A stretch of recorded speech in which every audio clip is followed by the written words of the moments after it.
New York, illustrated by Carlos Albert. Before the Culture's War, the kingdom of Philip has been a happy place. After the war, the young Queen Darrow was left to rule a land filled with whispered sorrow. She traveled the kingdom to comfort her people, gently wiping away their tears with beautiful handkerchiefs. She was especially gentle with the kids, with the children, and had lost her own mother. Queen Martha, she felt there were. Time went on. Children born in peacetime brought joy. Sadness faded into memory. People slowly grew happy again. Valley gradually, quietly rebuilt itself. When on the Queen's 70th birthday, the door to the palace opened in the middle of the night. People heard the scraping of clothes or stone, but they saw nothing. It was the last night of peaceful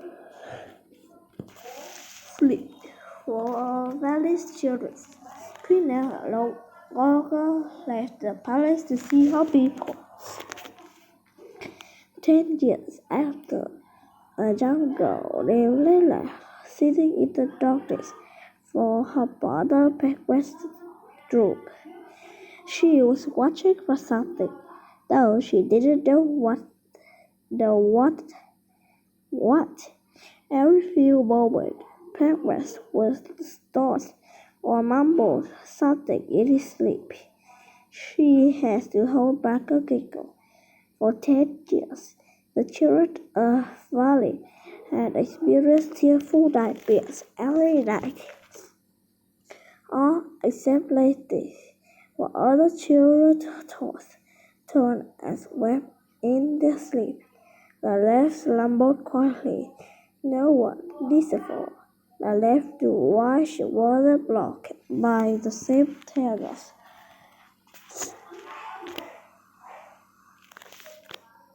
Pegwest had an idea that something was causing the dreams. Others in the kingdoms had watched their children sleep in the past and learned nothing. Pegwest thought it might be different with the left watching them. Because she didn't have the dreams herself, she has agreed to help, if only because she owed him for making the crowds in the morning so she could sleep late. Lales lifted the cover on the lamp to make sure it was still lit. A small rays of gentle light appeared, and she dropped the cover. Hours later, Lalief was fighting awfully when she heard a faint screaming round. It started across the room. Near the open window, something was moving. She held her breath and waited. The scratching moved closer and closer. Then it stopped. Backward's back creaked. The left toward the cover of the lamp. Blinding light filled the room. Something black disappeared through the window. In its fury. Wait a minute. Yeah, it is furry. The thing struck a small piece of fabric. She grabbed it as she ran across the room. Outside, it took only a few steps to realize she would never find the creature in the darkness. Then she heard the screaming again. This time, though, it was all around her. Things moved in the blackness. Suddenly, everything disappeared, and she felt strong claws grabbing her and lifting her up. At their touch, she felt more tired than she ever had before. In moments, she was asleep. The left walked on the cold floor, A great hall of polished stone stretches before her, with burning torches in a set of tall pillars. A woman in a deep blue gown sat on the throne. On her head rested a crown of black metal and dark violet stone. Her face was sunken. Dark circles surrounded her eyes. She looked sad and tired. "You," the woman hissed. Her voice was dry, like something chained dragging its shut. "My creatures have told me of you." With the last word, the left her chittering and scrambling for the darkness around her. "But those creatures are yours," the left asked. Bow before the screen. The woman stepped. The left gasped and bowed. This was the queen there. What had happened to her?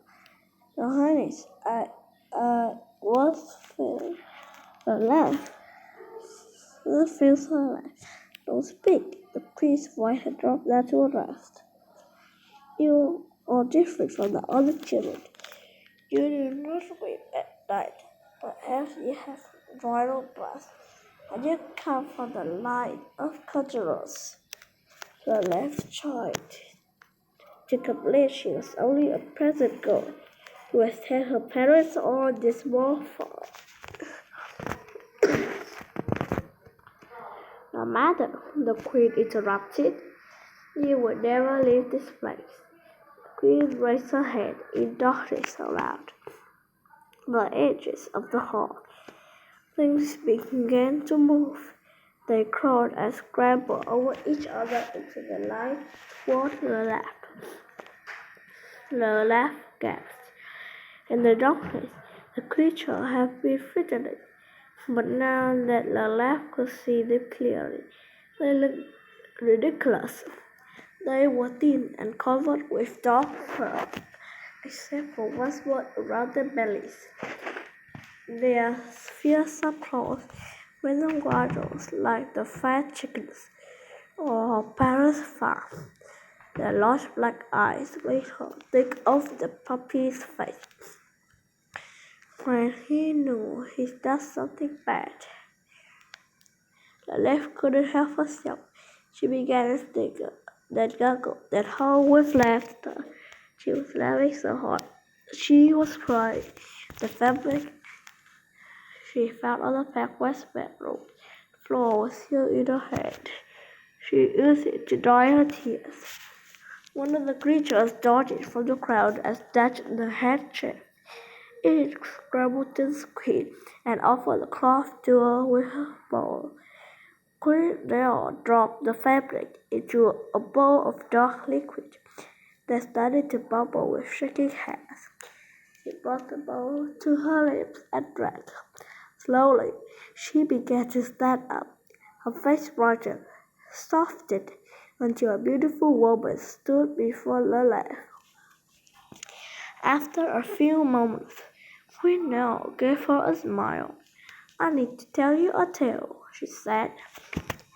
The queen told Lilith how, before their defeat, the conjurers had surrounded control on their creatures, but cursed her at the same time.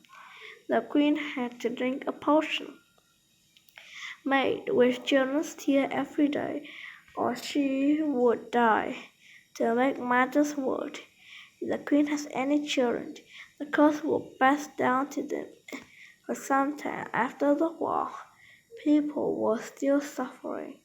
It was easy to get children's tears uneasily by comforting them. The queen explained, as the sadness from the war faded down, I grew desperate. I used my creature to send the children bad dreams, so I could keep them from suffering in the real world. The potion was made from tears of fear and sadness, though so it changed me. I am so sorry. I never thought to try tears of joy. The curse made me give up hope. I decided to have no children, so as not to pass on the cross. I am the last of the royal line, said the queen sadly. The queen had tears on her own cheeks now. The joyous tears are far more powerful than tears of sadness, however. They've turned this curse into a blessing, the queen said. From that day forward, Queen Nera had her creatures bring joyful dreams to all the children in her kingdom. Lilith and the queen became friends. They often traveled across far land together. Where once the queen had brought comfort from sorrow, now she had brought the joy of laughter. When someone, especially children, wept with joy, the queen Nera was there to dry their tears. When she grew old, Queen Nera named Lilith her heir to the throne. That is how a brave peasant farm girl helped a queen avoid the worst effect of cross and become a queen herself. Good job!